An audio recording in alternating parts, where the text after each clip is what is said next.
Salut la poissonnaille. Oui, ce mot existe, de toute façon j'ai bien le droit de changer de temps en temps quoi. Bon, je suppose que beaucoup d'entre vous possèdent un animal de compagnie, chien, chat, raton laveur, pieuvre, enfin bon voilà. Et je sais aussi qu'on aime bien croire que notre animal de compagnie est le plus intelligent du règne animal. Parfois, parce que là... Mais aujourd'hui, il y a peu de chances que les cabrioles de votre ami, poilu, à 4 pattes, ou à 8 du coup, puissent rivaliser avec les animaux dont on va parler. Saviez-vous par exemple qu'à la gare de Kishii, au Japon, c'est une chatte nommée Tama qui est restée chef de gare pendant 8 ans et qui accueillait les voyageurs. Oui, parfaitement. Et elle était rémunérée pour ce noble travail en croquettes gratuites. Et pendant un temps, elle a même été promue directrice de gare, avec 2 assistants chats sous ses ordres. Eh bien, figurez-vous que s'il s'agit là d'un métier humain pour lequel on a employé un chat, il existe aussi des professions uniquement aux animaux. Et parfois, ces derniers doivent même passer des diplômes et des examens pour avoir le droit d'exercer. Et donc, dans ce nouveau truc à la crise, on va donc passer en revue quelques-unes de ces fonctions un peu particulières qui peuvent parfois rendre de sacrés services à l'homme.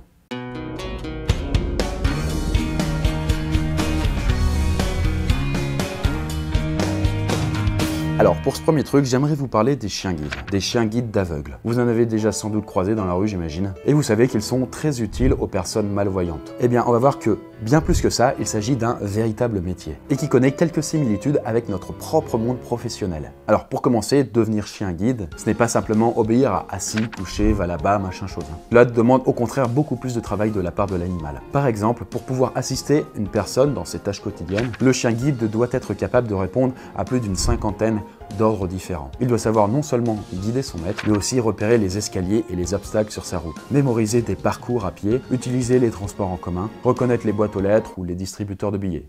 En cas de danger, le chien apprend parfois même à désobéir à son maître si cela est nécessaire pour garantir sa sécurité. Et il n'hésitera pas carrément à se coucher devant lui pour l'empêcher d'avancer s'il estime que ça craint un peu trop. Comme par exemple si le maître s'obstine à vouloir traverser un précipice. Mais pour en arriver là, ces animaux nés en maternité spécialisés sont déjà placés au tout départ dans une famille d'accueil, afin de se socialiser, puis dans une école pour apprendre leur métier durant 6 longs mois. Ils passent ensuite un diplôme, un certificat d'aptitude au guidage, voilà, c'est un petit peu l'équivalent du bac quoi. Et à noter évidemment que tout cet enseignement est prodigué de façon à respecter le caractère du chien et à lui laisser suffisamment de détente et de repos pour pas le brusquer quoi. Et une fois tout ça, tous ces exercices passés, le chien guide est aussi capable de faire la différence entre son travail et sa vie privée. Oui voilà, tout comme nous-mêmes quoi. Et lorsqu'il est vêtu de son harnais, le chien guide paraît calme et concentré, mais dès qu'on lui enlève son habit de travail, il se détend, joue et profite de son maître, avec qui il entretient généralement des relations très fortes.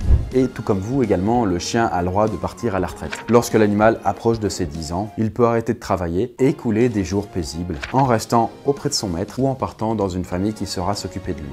D'ailleurs, si vous connaissez quelqu'un qui aurait peut-être besoin de ce type de service, ou si vous voulez soutenir ce genre de rapprochement entre l'homme et l'animal, vous pouvez contacter la Fédération française des chiens guides d'aveugles. Et j'ai la chance de pouvoir réaliser cette vidéo-ci en collaboration avec eux, donc vous pourrez trouver le lien de leur site directement en description. Cela vous permettra par exemple de trouver directement l'école de chiens guides la plus proche de chez vous et de vous informer sur l'éducation de ces incroyables animaux.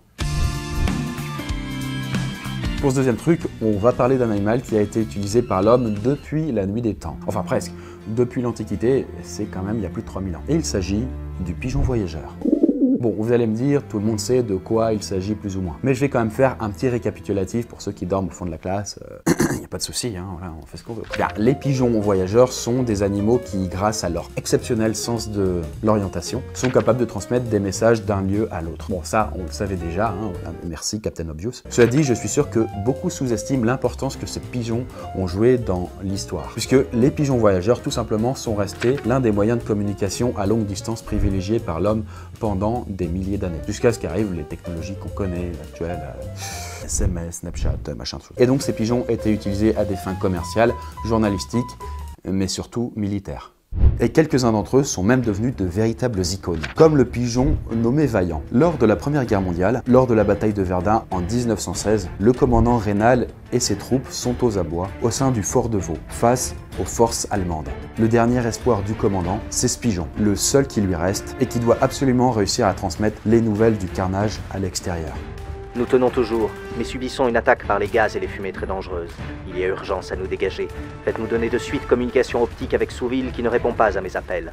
C'est mon dernier pigeon.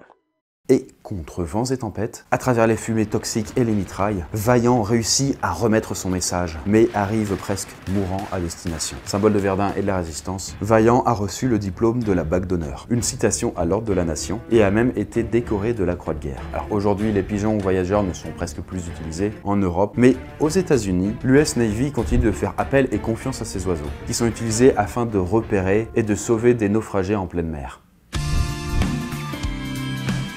Poursuivons dans le monde militaire. C'est un domaine où de nombreuses espèces ont été enrôlées, et malheureusement souvent pour être sacrifiées. On sait par exemple que c'était le destin des chiens anti-chars ou des rats explosifs qui ont été employés durant les 2 guerres mondiales du XXe siècle. Mais aviez-vous déjà entendu parler des porcs de guerre ?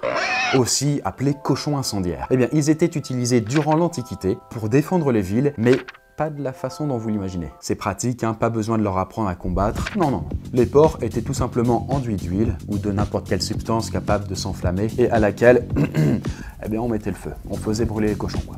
Vivants. Et puis ensuite, on les envoyait courir sur les troupes ennemies. Comme on peut s'en douter, les animaux étaient alors en panique absolue. Ils hurlaient, ils couraient partout, bref, c'était un peu la pagaille. Hein. Mais à quoi cela servait-il d'après vous? Eh bien, je vous le donne en mille, à faire fuir les éléphants. Oui, parce qu'à l'époque, les éléphants étaient utilisés comme monture de guerre par des grands chefs envahisseurs, comme Hannibal par exemple. Ainsi, comme l'explique Pline l'Ancien dans son livre Histoire naturelle, les cris des porcs terrifiaient les éléphants qui se mettaient alors eux aussi à courir partout, pris de panique. Voilà, je vous laisse imaginer l'allure du champ de bataille à ce moment-là. On suppose que cela devait être efficace, puisqu'il semble que cela aurait notamment permis à l'ancienne cité grecque de Mégare de résister à certaines invasions. On revient désormais à notre époque contemporaine avec un véritable programme d'entraînement officiel, qui est toujours d'ailleurs d'actualité dans l'armée des États-Unis. Alors il s'agit du programme de mammifères marins de la marine américaine, qui a été mis en place dans les années 60 et qui devrait normalement bientôt arriver à son terme. Alors, bon, de quoi s'agit-il? Eh bien, les Américains de l'US Navy, mais aussi les Soviétiques, entraînent de véritables équipes de dauphins, d'otaries, voire parfois même d'orques ou de baleines, dans le but de leur confier des missions particulièrement difficiles ou dangereuses.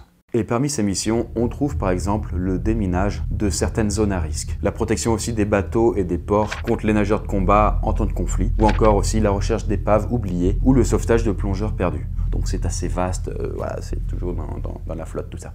D'ailleurs, les méthodes de dressage de ces animaux marins ont tendance à faire un peu polémique quand même auprès d'associations de défense d'animaux. Et pour cause, ces dernières reprochent aux soigneurs le stress, le confinement quasi permanent et la privation de nourriture qu'ils infligeraient aux animaux. Quoi qu'il en soit, les dauphins de l'US Navy devraient rapidement retrouver leur vie sauvage, puisqu'ils sont censés bientôt être remplacés par des robots sous-marins. Il reste à voir pour les dauphins si, à force d'entraînement et d'exercice, ils n'ont pas tout oublié de leur instinct naturel. Et puisqu'on parle de leur instinct, saviez-vous par exemple qu'à Laguna, au sud du Brésil, certains dauphins aident spontanément des pêcheurs dans leur activité, et ceci depuis des siècles. Et il ne s'agit pas là d'un apprentissage que l'homme aurait appris à l'animal, mais bien d'un comportement inné que la mer transmet à ses petits. Les dauphins, en fait, rassemblent les bancs de poissons en les encerclant, et puis les conduisent jusqu'au rivage, un peu à la manière des chiens du berger si vous voulez. Et une fois leur mission menée à bien, ils frappent la surface de l'eau avec leur queue pour signaler aux pêcheurs l'endroit grouillant de poissons. Et il ne reste alors plus qu'aux habitants locaux de balancer leur filet. Plutôt une belle collaboration. Et pour ce dernier truc, on va traiter d'une discipline réellement positive. Les cochons de guerre et compagnie, c'est terminé. Puisqu'elle aide de nombreuses personnes à retrouver la joie de vivre. Et donc, il s'agit de l'équithérapie, qui se définit comme un soin psychique et qui prétend pouvoir apporter un réel soutien à une personne qui se trouverait en difficulté psychologique. Voilà, ça peut être quelqu'un qui a perdu un proche, qui serait sujet à la dépression ou à certains handicaps. Et cette thérapie, comme vous l'avez peut-être deviné en entendant le nom, se pratique grâce à un cheval. Alors, bien évidemment, c'est différent de la simple équitation ou d'un cabinet de psychologie classique. On ne peut pas mettre des chevaux dans un cabinet de psychologie, ne serait-ce qu'au niveau de l'odeur, voilà. Ce n'est pas non plus le cheval qui va vous analyser en vous asseyant sur le divan et en lui racontant vos problèmes. C'est pas du tout ça. Dans ce cas-là, le cheval est un peu comme l'assistant du médecin, qui l'aide dans son travail. Et si vous décidez d'essayer l'équithérapie, eh bien, le psychologue qui va vous prendre en charge va tout simplement en fait se servir du cheval comme une sorte de médiateur, comme un pont entre vous-même et vos émotions. C'est un peu bizarre dit comme ça, mais attendez. Vous allez en fait vous concentrer sur des exercices très simples, comme du brossage ou du dressage, des petites activités sympas, qui auront donc pour objectif de vous apaiser et de vous responsabiliser au contact de l'animal. Parce que oui, le cheval possède une sensibilité très développée qui va, de ce fait, le rendre extrêmement réceptif à vos propres émotions. Il va alors les absorber, les ressentir, réagir en fonction d'elles et les exprimer à son tour. Enfin, c'est tout un cheminement. Et donc le psychologue va se servir des réactions du cheval comme d'une information pour vous comprendre. Par exemple, s'il voit que le cheval est très agité ou alors qu'il a un comportement bizarre, ou au contraire qu'il est extrêmement relax, et bien du coup ça va pouvoir nous donner des petits indices sur votre propre état à vous. C'est comme une sorte de miroir grossissant. Et donc en détectant les réactions de l'animal, le psychologue va pouvoir mieux comprendre son patient et donc avancer dans la thérapie plus rapidement. Et il n'est pas rare d'ailleurs que les patients eux-mêmes réagissent à leur tour aux émotions renvoyées par le cheval. Et ils se sentent alors plus apaisés et sereins après la séance. Et parfois même certaines personnes qui avaient perdu l'usage de la parole se remettent à parler en s'adressant directement au cheval. Donc ça peut peut-être valoir le coup d'essayer. Il faut juste trouver des chevaux à disposition, quoi.